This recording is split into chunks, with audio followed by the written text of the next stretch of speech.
Salam teman-teman, ketemu lagi dengan Mary hari ini. eh, Bahan saya hari ini tentang dewasa rohani.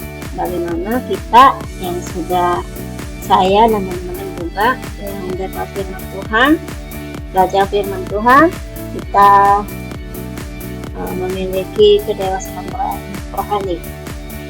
Kalau kita bilang dewasa rohani, artinya kita sudah menerima kebenaran firman itu sebagai gaya hidup kita, sesuatu yang harus kita kerjakan, dan cara kita berpikir, cara kita mengambil keputusan, respon, dan sikap kita semuanya sesuai dengan yang kita katakan manusia baru. Dan tentang manusia baru, saya sudah bagikan juga teman-teman 20 episode sebelumnya, waktu bulan Mei yang lalu ya, sampai beberapa minggu ya seperti itu. Oke, sebelum kita masuk ke dalam pembahasan kita hari ini tentang dewasa rohani, saya mengajak teman-teman kita berdoa bersama. Bapa yang Maha Baik, terima kasih atas segala kebaikan dan kemurahan-Mu. Hari ini kita boleh belajar, kami mau belajar tentang dewasa rohani. Dan kiranya Roh Kudus yang menolong saya dan juga teman-teman juga untuk kami belajar, ada hal baru banyak diungkapkan.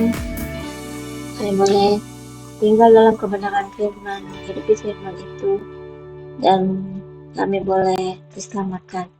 Makin cinta Engkau, Tuhan Yesus, sungguh luar biasa. Hati kami, saya dan teman-teman dengarkan. Terima kasih. Haleluya. Amin. Oke. Saya akan mulai dari definisi dewasa ya. Definisi dewasa menurut maknanya di bible.org itu dibilang orang yang memiliki dewasa rohani adalah orang yang memiliki kasih Allah, yang mendapatkan, merasakan, tahu kasih Allah itu semakin berlimpah dalam kehidupannya. Kenapa? Karena dia mengenal Tuhan dengan baik, sehingga dia memiliki pengetahuan yang benar. Terus dia bisa mendapatkan, telah juga mendapatkan bermacam pengertian. Dengan modal pengetahuan itu dan pengertian itu, orang-orang yang dewasa rohani, manusia baru yang dewasa rohani, mereka akan bisa memilih apa yang baik. Apa yang baik itu dalam standar kualitasnya harus suci dan tidak bercacat. Dan ketika mereka dapat memilih dalam kehidupan sehari-harinya, manusia baru yang dewasa itu akan menghasilkan buah-buah roh, buah kebenaran atas perbuatan baiknya. Perbuatan baik yang telah dilakukan sesuai dengan firman Tuhan itu ada di Filipi 1 ayat 9-11. Nah, secara ringkasnya saya mau ngajakin teman-teman bahwa Jumat-Jumat sebelumnya saya bicara tentang dua hukum kasih Allah. Dua hukum kasih Allah pertama adalah kasihi Allahmu dengan segenap hati, pikiran, atau suci, jiwa, dan kekuatan. Dan satu, mengasihi sesama manusia seperti mengasihi dirimu sendiri. Nah, itu adalah fondasi yang yang harus kita pegang teguh ketika kita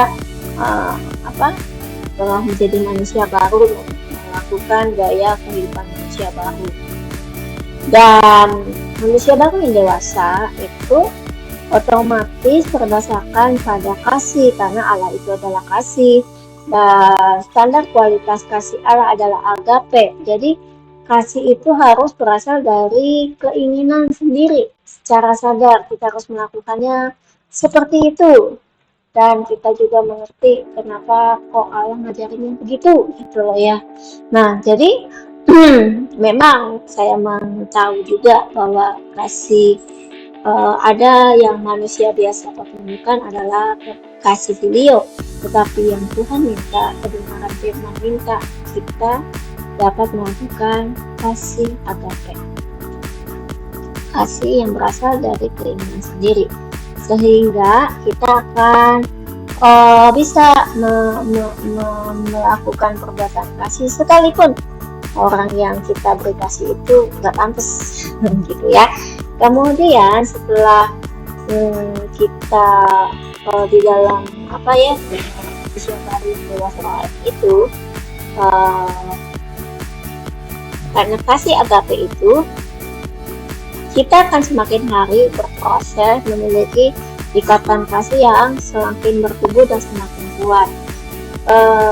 Tidak kenal maka tidak sayang, sering berlatih maka semakin kuat, seperti itu ya. Sehingga kasih agape itu semakin bertumbuh dan kuat. Dan bahkan seperti yang kata kita bilang, kalau ada orang jahat sama kita tetap melakukan kebaikan, seperti menaruh bara api di kepalanya, dan itu akan mampu kita lakukan.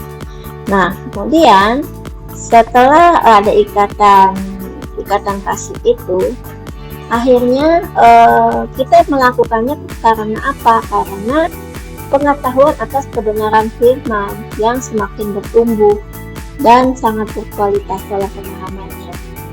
Jadi ketika firman Tuhan yang paling keren menurut saya kasih lemus umum. Nah, itu benar-benar bisa kita lakukan karena memang kita telah melakukan itu berdasarkan pengetahuan atas kebenaran firman yang semakin bertumbuh dan berkualitas dalam pemahaman kita. Dan kemungkinan juga di dalam tingkatan kasih itu bukan berarti gini, kasih itu misalnya kita selalu sama orang lain tiap kali hai gitu. Ada mungkin kali kita juga dalam tindakan kasih kita tidak menyapa orang, bukan berarti saya mengajarkan kesombongan, tidak. Tetapi dalam hal kita berdiam diri, kita berdoa, semoga Tuhan mencurahkan kebaikannya untuk orang itu. Jadi mungkin aja kan ada teman kita yang mungkin kita salamin juga nggak mau, ya nggak apa-apa gitu, kita jadi nggak usah. Alasan itu juga saya memutuskan untuk tidak menyalankan salam lagi, karena saya pikir juga dia tidak mau ya, jadi saya pura-pura tidak tahu dan pura-pura tidak melihatnya. Nah, bukan saya marah, tapi saya diam dan saya tetap mengasihi dia, dan saya menunggu sampai waktunya orang itu dapat siap menerima salam dari saya, tapi saya tidak akan mengenal dia, orang itu. Kemudian tindakan kasih juga itu menunjukkan penilaian sehingga menghasilkan perbuatan baik dan menawarkan sikap mental yang lebih baik. Jadi misalnya tadi ada teman kita, misalnya paling gampang di sekolah kita, misalnya suka nyontek ya. Nah, dengan tindakan kasih kita akan bicara sama teman kita itu, menjaga tidak baik, tidak akan membuat kamu misalnya tidak akan belajar sungguh-sungguh. Atau misalnya kita akan tetap memberitahu kepada teman kita, misalnya yang suka menonton film pornografi walaupun dia marah, tapi kalau tindakan kasih kita kasih tahu dia dengan kasih, gitu, dengan kesopanan, dengan kesabaran ya. Dan mungkin ada satu waktu saya akan mengambil satu keputusan berat bahwa saya tidak mungkin sementara waktu tidak berteman dengan orang ini, dalam rangka saya ingin mendorong dia untuk memiliki mental yang lebih baik. Jadi saya tidak bukan berarti teman-teman saya yang merasa saya kalau misalnya ada teman-teman merasa temennya joknel gitu ya, atau kepo gitu. Jadi sebenarnya itu adalah Kudus yang telah membantu atau Tuhan yang membantu teman-teman untuk mengenali kekurangan dan kelemahan kita. Nah, saya membawa contoh ada satu yang namanya Walkaci Daily Journal. Dia bilang kebutuhan utama bagi orang paling dasar dan di level paling dasar, paling utama dan sangat banyak dimulai dari satu sel kecil. Dan dari satu sel kecil ini apa yang diinginkan, saya pengen harus itu, got to, have to, saya harus memiliki itu. Nggak waktu kita di kondisi di level kecil itu, kita nggak memikirkan mengapa saya mau, tentang mengapa saya harus punya. Yang saya pikirkan hanya waktu itu saya harus memilikinya. Kemudian ketika kita masuk ke level berikutnya, orang seperti pre-amfibi, ini dengan pikiran, oh iya seharusnya kita memiliki itu, seharusnya saya melakukan itu. Nah, ada tahapan. Kemudian tahapan berikutnya adalah amfibi. Itu adalah dalam konsepnya actionnya dibilang sangat membutuhkan, ya, sangat membutuhkan. Jadi kalau tadi awal mula waktu di kondisi dasar kita harus punya tanpa alasan, tanpa pengertian apapun fondasinya. Kemudian masuk ke level 2, kita mulai berpikir, oh iya saya seharusnya punya, saat itu seharusnya saya memilikinya. Kemudian naik lagi ke level berikutnya, saya memang membutuhkan itu. Jadi bukan harus punya lagi, tapi saya seharusnya, kemudian saya memang membutuhkan, punya kesadaran gitu ya. Kemudian naik lagi ke level selanjutnya tentang di judulnya itu reptil. Dia hanya memikirkan itu yang saya inginkan dari awal, itu yang saya butuhkan.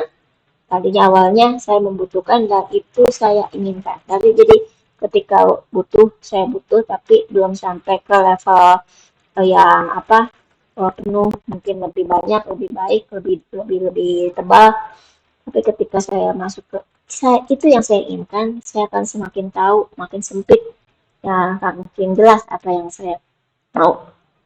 Kemudian naik lagi ke atas adalah mama bilang sangat menginginkan, sangat amat menginginkan hal itu. Jadi udah punya fondasi, udah punya alasan kenapa kita pengen itu. Kemudian yang paling akhir, kita menjadi manusia, kita melakukan pilihan. Tetap kita menginginkan dan kita tetap ada pilihan itu. Nah, untuk kita bisa, satu lagi yang paling tinggi adalah masuk ke dalam semangat ya. Jadi sangat obsesi, kita memilih, kemudian masuk ke semangat. Semangatnya adalah kita mulai meninggalkan keinginan yang tidak berhubungan atau tidak berguna, lalu kita hanya fokus kepada satu tujuan. Nah, ini mungkin kita bisa lihat dari saya mengasih teman-teman di Jumat yang sebelum-sebelumnya tentang bagaimana kita dapat menghidupi prinsip 2 hukum kasih Allah itu. Itu adalah satu pengetahuan yang basic, dasar. Dan dari 2 hukum kasih Allah ini, kita akan mengalami 3 tahapan.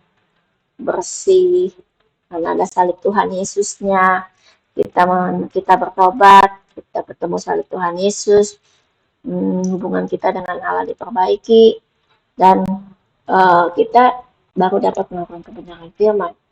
Kemudian tahap 2-nya kita dikuduskan, lalu dari kuduskan itu kita mempunyai semangat untuk melakukan tindakan sesuai kebenaran firman itu, baik secara fisik non fisiknya. Kemudian yang ketiga, pemurnian. Murni dalam arti kita memahami kebenaran firman itu.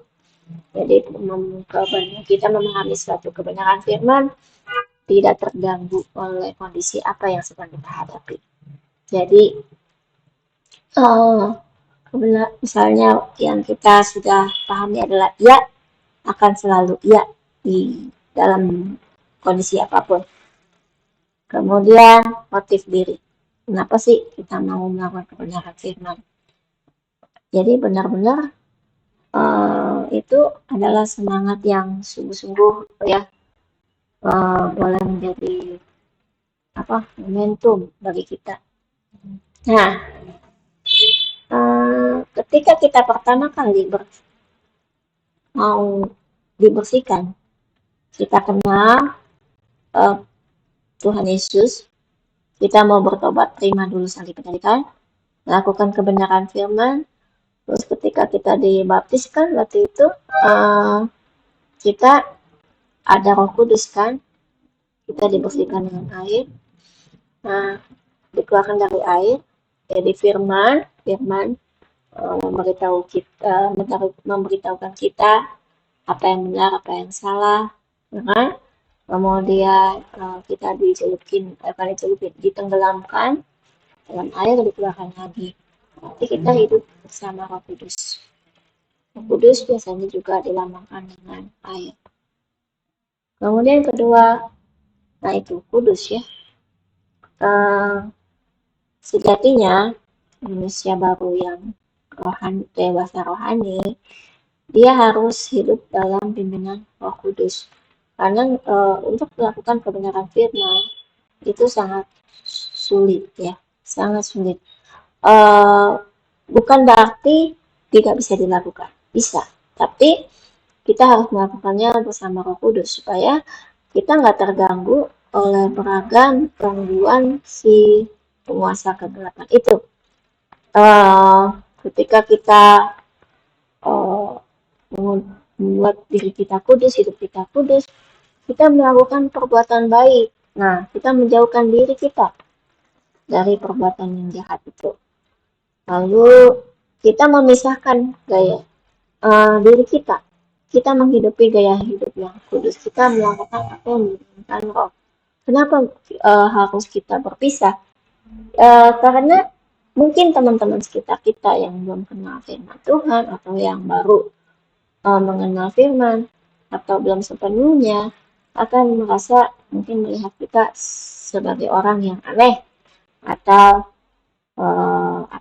sesuatu yang hidup dalam topeng misalnya. Tapi kita nggak usah terpengaruh oleh omongan itu. Kita tetap melakukannya karena kita tahu kita berjalan bersama Roh Kudus. Kemudian itulah yang menolong kita. Kita harus murni dalam pemahaman kebenaran firman dan perintahnya. Jadi kita selalu melakukannya dalam konteks melakukan kebenaran firman itu sebagai suatu keharusan. Jadi seperti perintah yang klasik ya, sering banget ini banget yang selalu saya ingat, kasihilah musuhmu. Nah, itu sangat klasik dan itu adalah satu keharusan, kita harus mengasihi musuh kita. Karena ketika kita bisa mengasihi musuh kita, otomatis kebahagiaan itu kelepasan dari rasa kesebalan, kemarahan di hati atau kesedihan di hati itu akan hilang semua.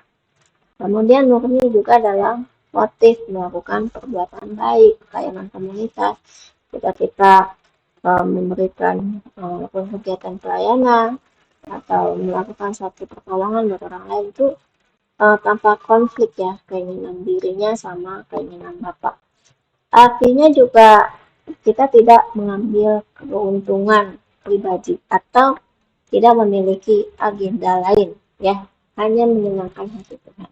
Nah, sekarang dari dua prinsip hukum kasih alat itu, kalau saya coba masukin di aplikatif Alkaci.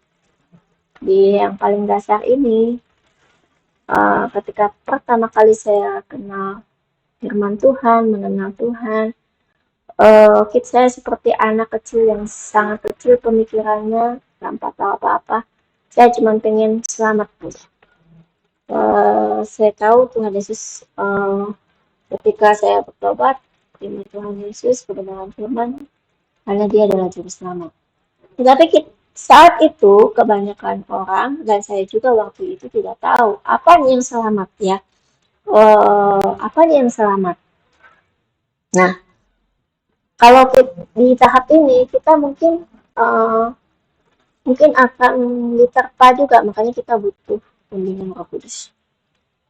Kadang mau ikut firman Tuhan atau gereja, ada beberapa orang tertentu, supaya mendapatkan sesuatu, ikut-ikutan aja. Nah, itu kan artinya menginginkan sesuatu tanpa fondasi pengetahuan kenapa kita ingin itu.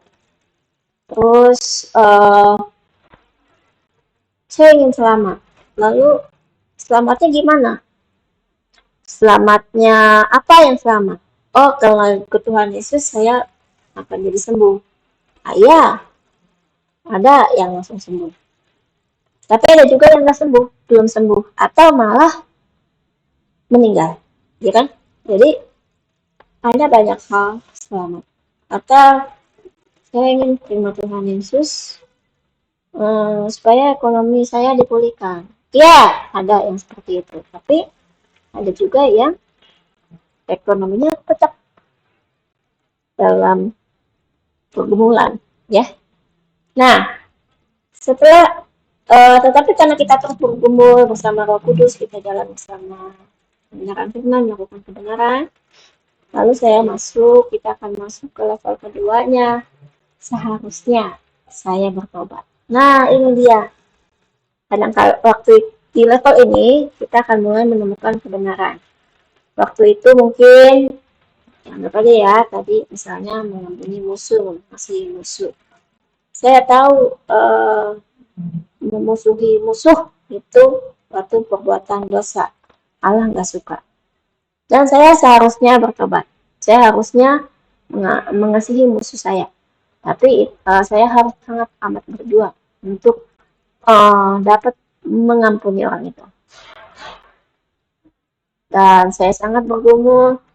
Saya harus terus belajar firman. Saya harus terus berjalan bersama Roh Kudus. Kemudian melewati waktu-waktu saya, bahkan bertemu dengan musuh itu. Atau mungkin orang dekat kita. Tapi kita harus tetap konsisten, tetap melakukannya. Kemudian seiring berjalan waktu, kita akan masuk ke level berikutnya. Saya butuh Tuhan Yesus. Karena setiap kali saya memikirkan musuh itu, saya kata Tuhan Yesus suruh ampuni. Saya nggak bisa, saya bingung, saya butuh Tuhan Yesus. Tuhan Yesus itu firman Allah yang menjadi manusia. Lalu saya akan mulai merenungkan, Tuhan Yesus di kayu salib, dia diejek ya, dipermalukan dengan sangat. Tapi Tuhan Yesus enggak menaruh dendam sama orang yang mengejeknya.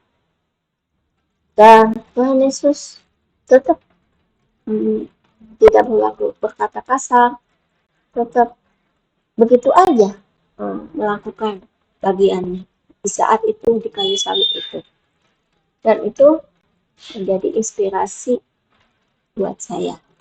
Dan saya bukan mungkin lagi, secara proses waktu, kadar marah saya berkurang. Dan saya mulai dapat mengasihi musuh saya. Dan sering berjalan waktu, saya sangat ingin hidup baru bersama Tuhan Yesus.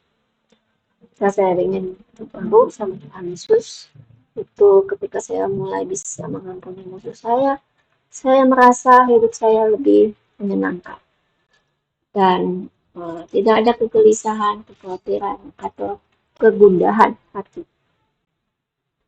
Dan saya sangat tahu, oh benar, ternyata Tuhan Yesus itu firman Allah yang menjadi manusia itu, firman itu harus menjadi modal hidup dan panduan saya.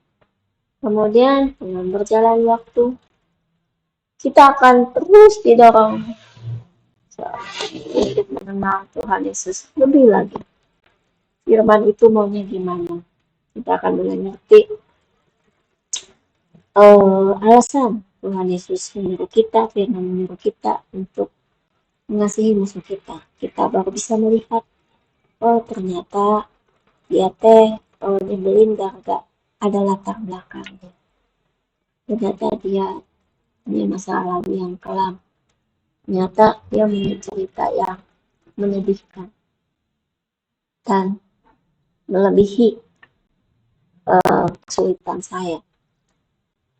Dan seiring berjalan waktu, semakin saya berhubungan dengan Tuhan dengan baik, saya lebih terfokuskan, saya ingin pilih Tuhan Yesus, kebenaran firman yang menjadi adalah Injil, kekuatan Allah. Jadi kekuatan dalam hidup saya. Saya ingin dapat melakukannya lebih lagi. Saya ingin memuliakan Tuhan Yesus. Nah, dan mungkin saya mulai mencontoh tadi Tuhan Yesus di kayu salib ternyata bisa seperti itu karena dia telah terfokus mau memuliakan Bapaknya. Tambah lagi waktu, terus akhirnya saya berpusat ingin hidupi keinginan roh dan saya membuang semua keinginan daging. Dan mungkin kita akan bisa berkata, berdoa, Tuhan tolong keinginan saya adalah menyenangkan hatimu. Keinginan yang tidak berguna dari saya, buang saja Tuhan. Terima kasih. Amin. Apakah jika kita bisa melakukan tahap itu, kita akan terus, Roh Kudus akan menolong kita. Karena apa? Kenapa kita harus melewati tahapan-tahapan demikian? Karena kita pahit keselamatan yang Tuhan janjikan, Allah janjikan adalah kita akan tinggal di Yerusalem baru, langit baru, bumi baru, kota yang tidak ada kesedihan, tidak ada kejahatan, sana terang. Dan itu cuma satu-satunya di Yerusalem baru, langit baru, bumi baru. Dan kalau kita mau tinggal di Yerusalem baru ini, otomatis kita harus membiasakan diri kita hidup dalam komunitas orang-orang kudus seperti layaknya orang-orang itu hidup. Tadi nggak heran Bapak kami ya, datanglah kerajaanmu, jadilah kehendakmu di bumi seperti di surga. Jadi ya otomatis kita kalau dari saat ini kita tidak terbiasa untuk hidup dalam komunitas kudus, pikiran kudus, ketika suatu hari mungkin aja ya kita ada kemurahan Tuhan dan kita dikasih tinggal di Yerusalem baru, mungkin nggak bertahan lama, udah mental lagi dibuang, nggak cocok karena ini memang sangat bersih, steril, kudus, murni. Dan Jumat lalu untuk kita bisa masuk ke dalam 3 tahapan itu, bersih, kudus, murni, kita mencontoh sifat utama dan sifat moral Allah. Ada Allah itu Maha Hadir, dia tahu apa yang kita lakukan semuanya, seperti CCTV ya. Dia tahu dan Maha Hadir ketika dalam kesulitan apapun, dia sebenarnya juga Allah itu ada. Dan dia menghibur kita jika kita dekat dengan firman. Maha kuasa ketika kita berdoa, kita minta firman. Kuasa Roh Kudus menolong kita. Kita minta dalam nama Tuhan Yesus Bapa kita di surga, memerintahkan malaikat-malaikat menolong kita. Allah itu kekal, abadi, dan dia esa. Kemudian moral, kita nggak bakal bisa hidup apa ya, dalam bersih, kudus, dan murni jika kita tidak mencontoh sifat moral Allah. Baik, ya memang pada dasarnya Allah itu kasih dan kita harus melakukan perbuatan baik. Apa itu kasih? Dia tidak mementingkan diri sendiri dan kita bisa merangkul semua orang. Belas kasihan, ikut merasa sedih, ikut gembira sama orang lain. Setia, sabar, lambat untuk marah. Karena janji dan pengaturan Tuhan itu buat kita itu tetap dan sempurna. Ada waktunya Tuhan. Dan Allah itu adil. Allah tuh punya tatanan moral yang baku, konsisten buat semesta dan manusia. Nah, ini yang membuat kita hari nanti akan menuju ke Yerusalem baru, langit baru, bumi baru. Perjalanan yang sangat panjang, kota yang sangat tertib.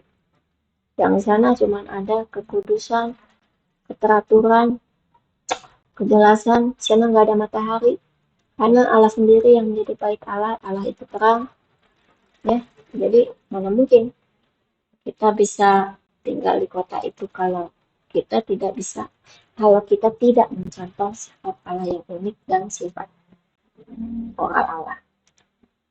Kemudian keunikan dan moral Allah ini juga ada terjejak dalam keindahan alam sekitar kita. Ketika kita misalnya di hutan belantara ada kicauan burung, kemudian bagaimana Allah mengatur di dalam hutan itu pohon-pohon, ada suara-suara musik, istilahnya musik alam, mungkin dari angin atau apa, atau suara jantung, suara kodok, suara burung, ya. Terus ketika alam berganti musim itu sangat menyenangkan, ada suara air. Itu di dalam alam semesta itu, di darat yang hutan tadi atau di tengah sawah itu ada terjejak sifat Allah yang unik, sifat moral Allah. Semuanya untuk kebaikan, bukan buat kita aja, buat semua makhluk hidup yang ada di dalamnya. Kalau di gunung, Allah juga menaruh jejak sifat Allah yang unik dan selalu ada moral, batu keras, ya, kokoh, unik bentuk batu itu sebagai suatu mahakarya yang luar biasa, ya. Kemudian ini di bawah air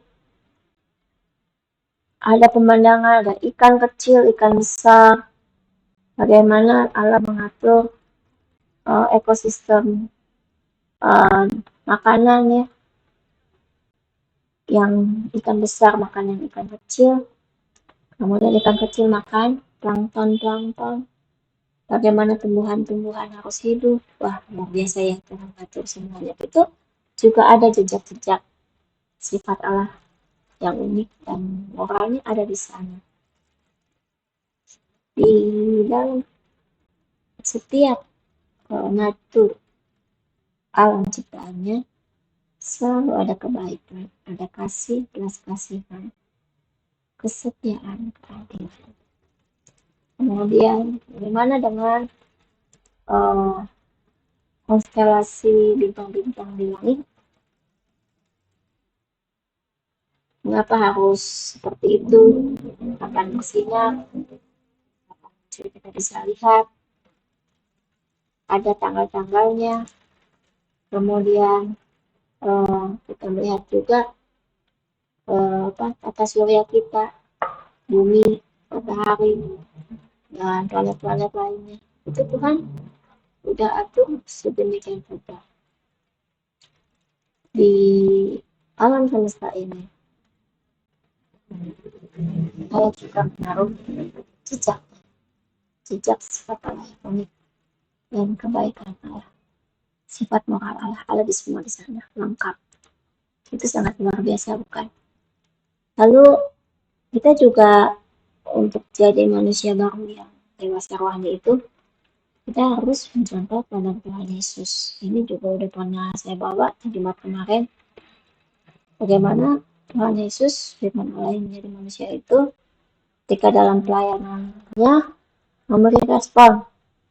Ketika dia lebih mengutamakan dan keutamaan ya, dia melakukan seluruh ketetapan Allah. Ya. Keberadaan Tuhan Yesus nomor 2 hukum kasih Allah ini meringkas dari 10 perintah Allah dari yang Musa dapatkan. Kemudian ada teladan ketaatan atas setiap perintah Allah.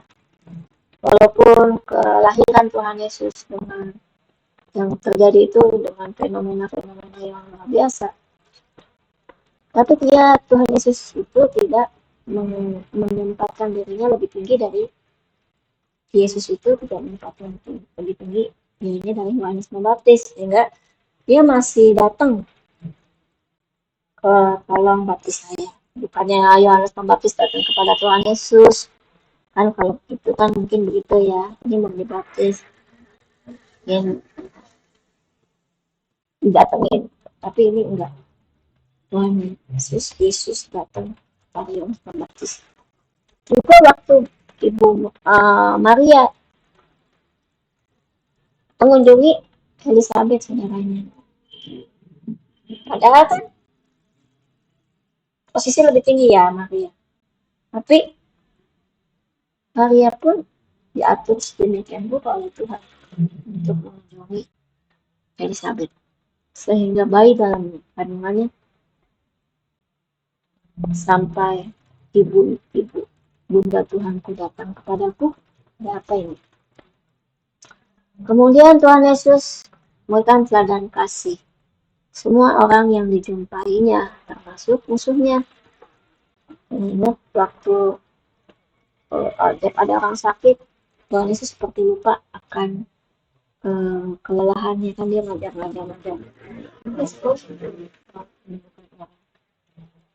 Kemudian waktu dia di hadapan Pilatus dicambuk, dia tetap harus memperkatakan kebenaran firman dengan kasih, dan bahkan dia mengingatkan Pilatus bahwa Pilatus tidak berkuasa atas dirinya, bahwa pada disebut Allah dan seluruh rencana Allah harus terjadi. Hebat ya Tuhan Yesus itu. Kemudian ketika Tuhan Yesus terakhir masih ketemu sama si Yudas Iskariot yang mau menyerahkan pada tentara. Tuhan Yesus enggak kesal sama Yudas. Hebat banget ya. Kemudian teladan iman dan ketekunannya untuk tetap memiliki pengharapan dan keteguhannya, percaya sepenuhnya hanya kepada Allah dan kebenarannya. Kita detik-detik dia prosesnya Kaisar nih tahan dia Eli lama sabatani. Waduh, orang-orang pikir wah dia tinggalin bapaknya, Tapi Tuhan Yesus mungkin ada saat-saat seperti itu gitu. Dia kan manusia juga Tuhan. Tapi dia tetap tidak mengucapkan kata-kata yang jahat Bapak. Kemudian teladan keberanian untuk berkata dan melakukan bertindak sesuai kehendak. Jadi ketika Tuhan Yesus waktu itu jadi pengajar di bait suci, dia garang dan galak banget. Meja-meja jualan, wah dibalik-balikin. Dan dia menegur, mengkoreksi imam-imam ahli Taurat, Farisi. Dan dia tidak takut menjadi musuh banyak orang. Nah, tadi kita mencontoh sifat Allah, sifat Allah. Kita mencontoh teladan Tuhan Yesus. Ada juga kita harus mencontoh sikap dan sikap dari Rasul Paulus. Rasul Paulus ini kan murid Tuhan Yesus yang hebat. Tapi dia banyak memenangkan jiwa-jiwa ya. Tapi dia tetap menghormati rekan sekerjanya. Semua orang yang telah bekerja keras. Dan dia tetap pemimpin menghormati para pemimpinnya yang menegurnya. Atau suatu kali Petrus pernah berselisih paham sama Paulus ya tentang masalah sunat. Tapi Paulus memang luar biasa, nggak sebelum biasa-biasa aja, dan semuanya dapat diselesaikan sehingga semua pekerjaan lain itu berjalan lagi dengan baik.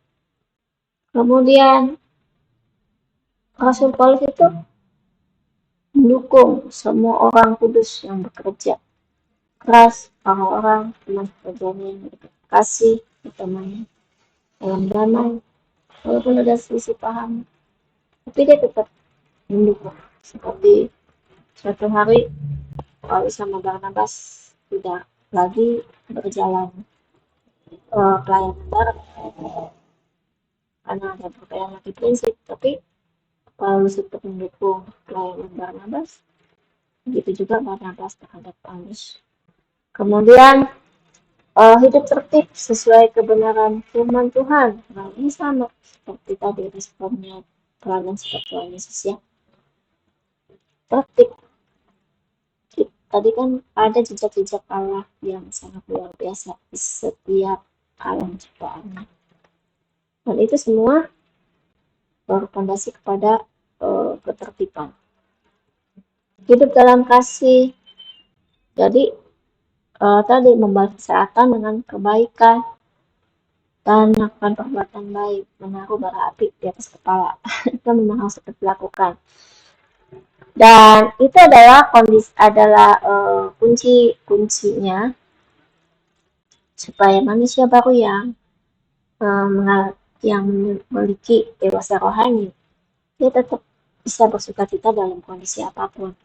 Kemudian bisa tetap berdoa. Karena kalau kita marah nggak bisa berdoa ya. Kalau kita sirik, iri hati, kita nggak bisa mengucap syukur. Lalu nganggepin Tuhan nggak adil. Tapi kalau kita di dalam keteraturan, kita akan bisa tetap bersukacita dalam kondisi apapun. Kita bisa tetap berdoa, nggak ada kemarahan, dan kita tetap bersyukur apa yang Tuhan kasih. Memelihara roh, menghargai dan menguji setiap berbuat. Misalnya teman-teman lain kita berbuat tentang kita uji gitu. Ya, so tahu dia gitu, enggak. Kemudian kita menjauhkan diri dari segala jenis kejahatan. Ya memang kita tidak bisa membuat kita menjadi sangat bersih. Suatu hari bisa, tapi yang harus kita lakukan adalah bermula dari diri kita. Kita harus menjauhkan diri kita dari segala jenis kejahatan. Kita harus ada dalam damai sejahtera Allah. Tadi kan menguduskan tubuh jiwa roh kan. Terus setia pada Allah. Berdoa, mendoakan para pekerja, mendoakan kudus itu Rasul Paulus mengajarkan di 1 Tesalonika 5 ayat 12 sampai 24. Nah, manusia baru yang dewasa rohani harus bisa menyadari keberadaan dirinya sebagai anak-anak Allah. Kok gitu?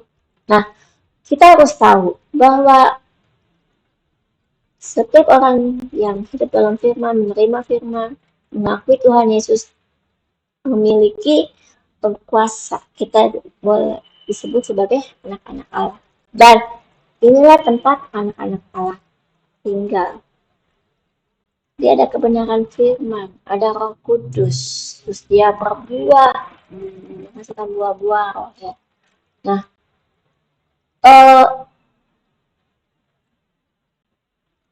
kenapa? Karena kita tuh memang hidup di atas kebenaran firman, hidup bersama Roh Kudus.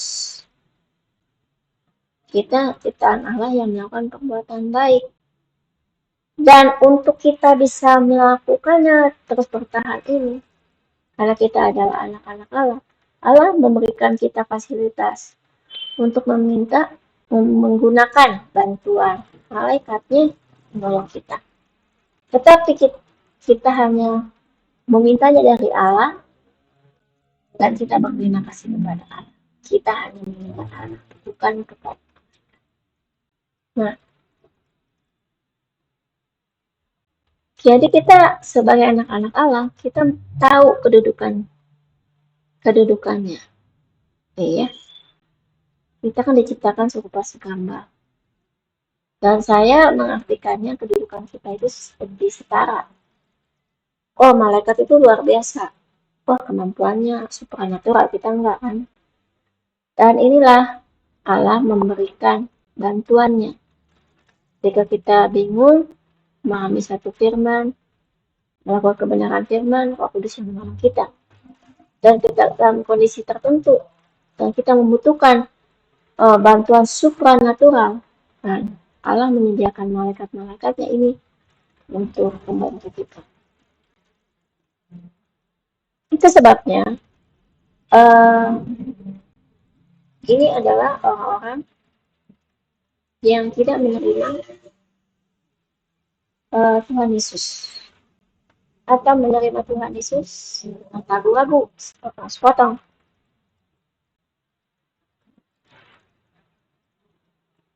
Kita akan menempatkan diri kita di bawah misal orang-orang ini ya, orang-orang yang ragu-ragu, orang-orang yang tidak menerima kebenaran firman, tidak menerima Tuhan Yesus, tidak menerima Roh Kudus.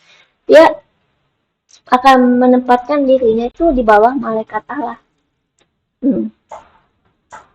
Saya sangat masuk akal ya ketika ada orang doa nggak langsung kepada Tuhan, tapi kepada orang kudus, pada santo-santo, santa-santa, waduh. Kemudian pada malaikat. Nah, kita kirain mereka kira doa sama malaikat Allah. Tetapi sebenarnya mereka lagi berdoa sama malaikat kegelapan. Dan hasil dari doa mereka tidak mendapatkan apa-apa. Jadi ketika kita tahu bahwa kita terima Tuhan Yesus, kita tahu bahwa kita disebut anak-anak Allah, kita itu udah dikasih sama Allah kuasa untuk mendatangkan surga dalam kehidupan kita di bumi saat ini. Dan untuk itu kita harus berproses. Caranya ya doa, puasa, beribadah secara teratur. Kita harus bisa menghasilkan buah-buah tadi karena kita menggunakan puasa roh, teman kita sakit atau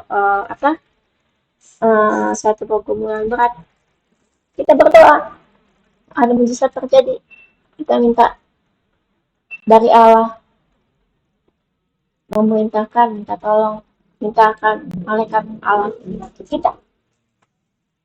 Dan ada juga beberapa kali kesempatan Allah akan memberikan kita kesempatan melihat ada mujizat dan karunia roh yang kita dapatkan, yang kita miliki seiring waktunya berjalan.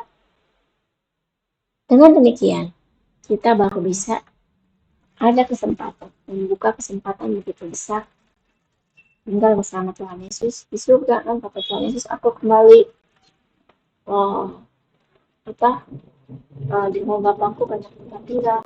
Cuman gimana caranya kita bisa tinggal di sana kalau kita saat ini tidak berlatih untuk hidup dalam komunitas Tuhan Yesus. Nah,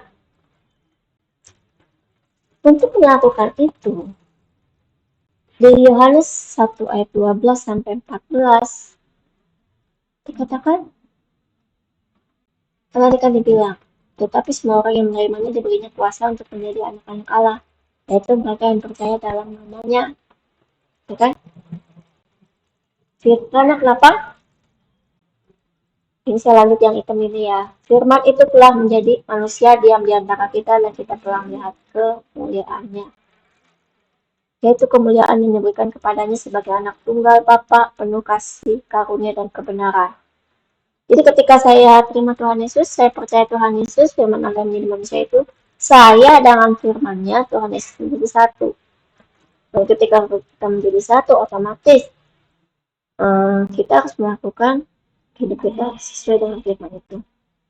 Tapi kalau kita tidak melakukannya, berarti kita tidak lagi menjadi satu dengan firman itu, terpisah lagi. Karena ada makanya teman-teman ingat nggak, ada akulah pokok anggur, ya kan? Barang siapa tinggal dengan pokok anggur, kamu kan terus berbuah lebat.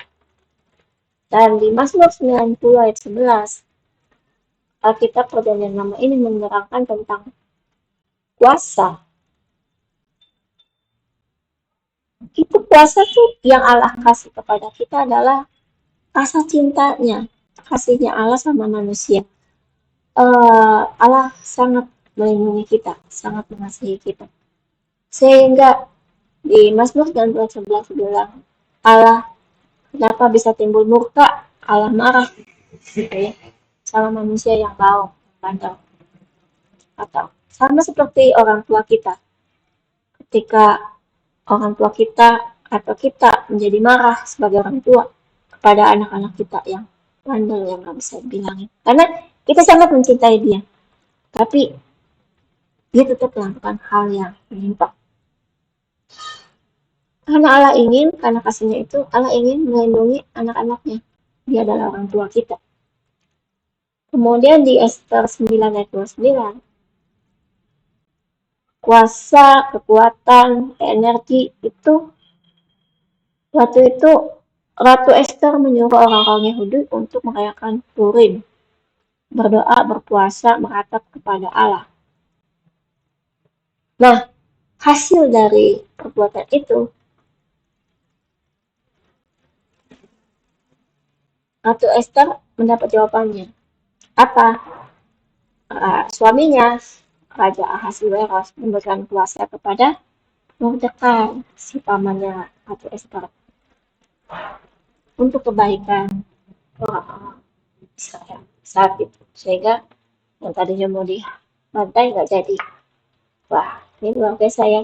Itu tadi yang dibilang menggerakkan pelayanan malaikat. Ya. Nah, kemudian manusia baru yang memiliki kedewasaan rohani, dia otomatis selalu hidup dalam pelatihan-pelatihan untuk komunitas Yerusalem baru. Ya, awalnya mungkin seperti ini, kita berdosa,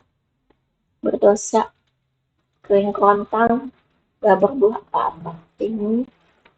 Tapi kita pengen mau ketemu Tuhan Yesus, kita belajar, kita terima salib Yesus, kita bertobat tadi kan udah kan, kita dibaptis, kita terima salib Tuhan, kita belajar firman Tuhan, ada Roh Kudus yang menerangi kita, terus berkomunitas, kemudian kita masuk dalam satu kumpulan seperti pohon,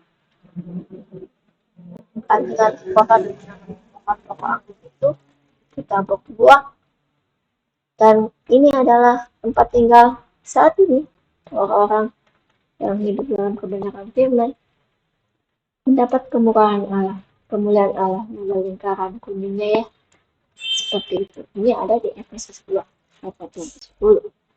Jadi supaya kita bisa mengalami proses demikian, untuk dan tetap ada di lingkungan ini, pohon yang berbuah lebat, hanya ada satu cara, mau persembahkan hidupnya sebagai ibadah yang sejati. Roma 12 ayat 1 sampai 2. Dengan memberikan hidup kita sebagai ibadah yang sejati, otomatis kita akan mengalami namanya pembaharuan akal budi. Kita bisa bedain mana yang rendah Allah, mana yang bukan. Lalu di hati kita akan terus mendapat isian baru ya, dari Tuhan. Di Kisah Rasul 2 ayat 17 sampai 18 dibilang akan terjadi hari-hari terakhir. Aku akan mencurahkan rohku ke atas semua manusia. Dan orang-orang yang mendapat pencurahan itu, ya tadi ada karunia roh kan, penglihatan-penglihatan. Mungkin dia mendapat mimpi, ya kan, bernubuat, terus mempunyai keberanian, kan dikasih kuasa disebut anak-anak Allah. Orang siapa berseru kepada nama Tuhan akan diselamatkan. Inilah yang akan menolong kita ketika kita berdoa, kita datang ke hadirat Tuhan untuk beribadah. Kita nggak merasa dihakimi. Di Lukas 2 ayat 1 sampai 11. Ini sama seperti ketika malaikat Tuhan berkata kepada Maria, kamu akan hamil misalnya. Tapi waktu malaikat itu datang, Maria takut. Malaikat itu bilang apa? Lalu kata malaikat itu kepada mereka, kepada gembala-gembala yang melihat fenomena alam yang besar itu ketika Tuhan Yesus hadir ya, maaf ya. Dia bilang, jangan takut sebab aku memberitakan kepadamu kesukaan besar untuk seluruh bangsa. Gitu. Hari ini telah lahir bagimu juru selamat, yaitu Kristus Tuhan di kota Daud. Luar biasa bukan? Nah, dan sekali lagi manusia baru yang telah memiliki dewasa rohani, yang hidup dalam komunitas Yerusalem baru, dia hidup dalam kasih Allah. 1 Yohanes 1 ayat 7. Tetapi jika kita hidup dalam terang sama seperti dia ada dalam terang, maka kita harus dalam terang mengenai Yesus anaknya itu mencegah kita daripada segala dosa. Jadi kita hidup dalam terang, dan karena kita dalam terang, kita udah nggak mau melakukan hal-hal yang bertentangan dengan terang itu. Karena kalau kita melakukannya berarti kita sudah nggak terang lagi jadinya kan. Kita harus tetap tinggal dalam terang itu, tidak bias seperti ini, hancur lagi. Kemudian di Roma 8 ayat 15, tidak ada kekhawatiran, ketakutan. Dibilang, sebab kamu tidak menerima roh perbudakan yang membuat kamu menjadi takut lagi, tetapi kamu telah menerima roh yang menjadikan kamu anak-anak Allah. Oleh roh itu kita berseru, ya Aba, ya Bapa. Jika kita katakan firman, kita percaya, menaruh harapan pada firman, kita berdoa, kita yakin bahwa itu akan dijawab. Karena Tuhan Yesus itu firman Allah yang menjadi manusia. Dan Rasul Petrus memberikan kesaksiannya. Bilang, sesungguhnya aku mengatakan, ini perkataan terus tapi dalam kudus ya. Sesungguhnya aku meletakkan di Sion sebuah batu yang terpilih, sebuah batu penjuru yang mahal, dan siapa yang percaya kepadanya tidak akan ditipu. Karena ada janji seperti ini, maka kita ini udah dipilih. Orang yang dipilih ditentukan menjadi serupa dengan gambarannya. Dulu kita kan udah diciptain, atau zaman Adam dan Hawa, serupa segambar. Tapi karena adanya Hawa, jatuh dalam dosa. Serupa segambar itu menjadi cacat dan harus datang lagi Tuhan Yesus, firman Allah menjadi manusia untuk kembali menyempurnakan kita. Dan kita orang-orang yang menerima Tuhan Yesus, kebenaran dan hidup kudus, bertobat, kita tuh udah dipilih, ditentukan. Kembali kita menjadi serupa dan segambar dengan Tuhan Yesus. Kita dipanggil, dibenarkan, dan dimuliakan. Dan untuk ini kita hanya bisa hidup dalam kebenaran firman Tuhan, dan kita harus berlatih dalam komunitas Yerusalem Baru. Nah, teman-teman, akhirnya kita sampai ke akhir slide. Di depan kita akan belajar lagi hukum kasih Allah sebagai sistem keberlangsungan kehidupan di bumi. Mari kita berdoa. Apa yang maha baik, terima kasih. Sungguh terima kasih karena kebaikan-Mu kami boleh belajar menjadi orang-orang yang dewasa rohani. Tolong kami Tuhan, untuk kami terus bertumbuh semakin melekat seperti akar pohon aras di Bandung yang berakar sangat kuat ke dalam dan menghasilkan buah dalam kebenaran. Terima kasih Bapak, berkati saya juga teman-teman yang mendengarkan acara ini. Kiranya firman Tuhan yang Haleluya. Amin. Sampai jumpa. Sampai ketemu. Tuhan Yesus memberkati.